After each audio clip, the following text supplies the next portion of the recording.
Hello friends, আমার চ্যানেলের আরেকটি নতুন পর্বে আপনাদের সবাইকে স্বাগত।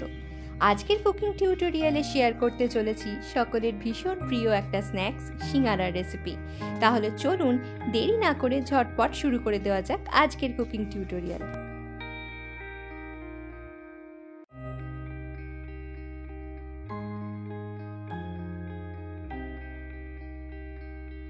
প্রথমে একটা মিক্সিং বলে 1 কাপ ময়দা নিয়ে নিচ্ছি, তারপরে পরিমাণ মতো নুন দিয়ে দিলাম। এরপরে অ্যাড করছি 1 টিস্পুন চিনি আর তারপরে 1 পিঞ্চ বেকিং পাউডার। এবার এই সমস্ত শুকনো ইনগ্রিডিয়েন্টসগুলো একটু হাত দিয়ে মিশিয়ে নিচ্ছি। এরপরে অ্যাড করছি 1 টিস্পুন কালো জিরে আর ময়ানের জন্য 1 টেবিলস্পুন সাদা তেল। এবার আবারও হাত দিয়ে ভালো করে মিশিয়ে নিচ্ছি।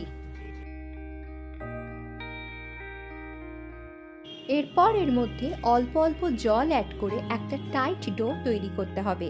সিঙ্গারার ডো কিন্তু সাধারণ লুচি পরোটার ডোয়ের মতো হবে না, একটু শক্ত করেই মাখতে হবে।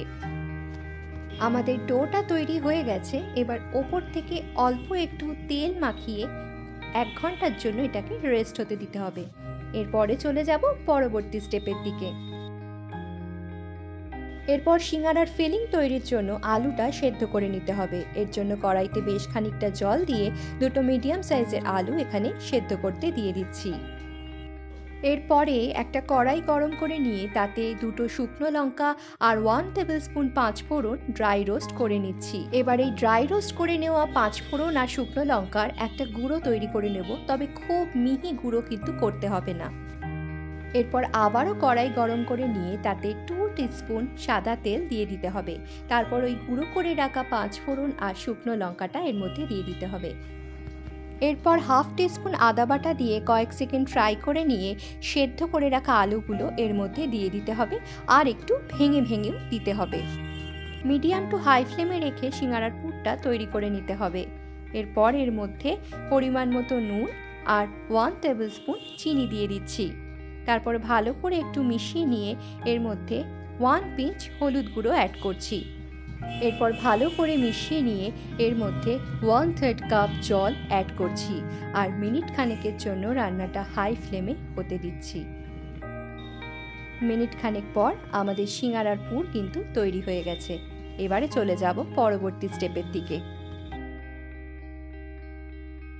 এরপর ঘন্টাখানেক ডোটাকে রেখে দেওয়ার পর আবারও খানিকক্ষণ একটু মেখে নিতে হবে। তারপর এর থেকে সমানভাবে কতগুলো লেচি কেটে নিতে হবে। এবার সিঙ্গারাগুলো তৈরি করে নেওয়ার পালা। এবার একটা লেচি নিয়ে একটু লম্বা করে বেলে নিতে হবে। গোল করে বেলার কোনো প্রয়োজন নেই। তারপর এইভাবে ঠিক লম্বা করে বেলে নিতে হবে আর থিকনেসটা কিন্তু পাতলা হবে। তারপর মাঝখান থেকে এইভাবে 2টো ভাগ করে নিতে হবে। এবার সিঙ্গারাগুলো তৈরি করার পালা। প্রথমে একটা লেচি নিয়ে তার চারপাশটা একটু জল লাগিয়ে নিলাম।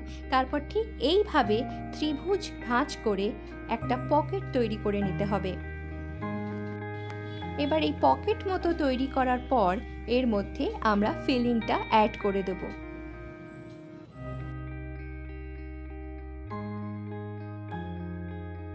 এইভাবে ফিলিংটা অ্যাড করে দেওয়ার পর আবারও চারপাশটা একটু জল লাগিয়ে নিয়ে আমরা মুড়ে দেব। এইভাবে সিঙ্গারাগুলোকে তৈরি করে নিতে হবে।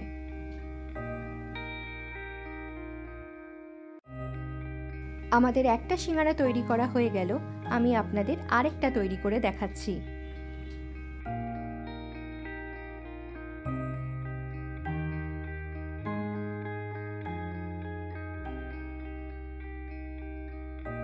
এইভাবে আমি সবকটা সিঙ্গারা তৈরি করে নিয়েছি। এবার চলে যাব ফাইনাল স্টেপের দিকে। এবার সিঙ্গারা ভাজার পালা। সিঙ্গারা ভাজার জন্য বেশ খানিকটা সাদা তেল দিয়ে দিচ্ছি, তবে গ্যাসের ফ্লেমটা কিন্তু এখন অন করব না। তেলটা ঠান্ডা থাকতেই আমরা সিঙ্গারাগুলোকে তেলের মধ্যে দিয়ে দেব। তারপরে গ্যাসের ফ্লেমটা অন করতে হবে। এবার মিডিয়াম ফ্লেমে রেখে সিঙ্গারাগুলোকে গোল্ডেন ব্রাউন করে ফ্রাই করে নিতে হবে। তবে সিঙ্গারা কিন্তু কখনোই গরম তেলে ছাড়বেন না, তাহলে সিঙ্গারা ক্রিস্পি হবে না। আমাদের সিঙ্গারাগুলো ফ্রাই হয়ে গেছে। এবার সার্ভ করার পালা। আমাদের গরম গরম সিঙ্গারা কিন্তু একদম রেডি। আমি এখানে সিঙ্গারার মিষ্টি চাটনির সঙ্গে সার্ভ করেছি। এই মিষ্টি চাটনির রেসিপিও আমি খুব শিগগিরই আমার চ্যানেলে দিয়ে দেব। আশা করি আমার আজকের ভিডিও আপনাদের ভালো লেগেছে। যদি ভালো লেগে থাকে তবে অবশ্যই লাইক, শেয়ার, কমেন্ট করে দেবেন। আর এরকম নিত্য নতুন নানান স্বাদের রেসিপি পেতে আমার চ্যানেলটিকে সাবস্ক্রাইব করে দিতে ভুলবেন না। আর পাশে থাকা বেল আইকনটা অবশ্যই প্রেস করে দেবেন, যাতে আমার চ্যানেলের সমস্ত লেটেস্ট আপডেট আপনার কাছে খুব সহজেই পৌঁছে যেতে পারে।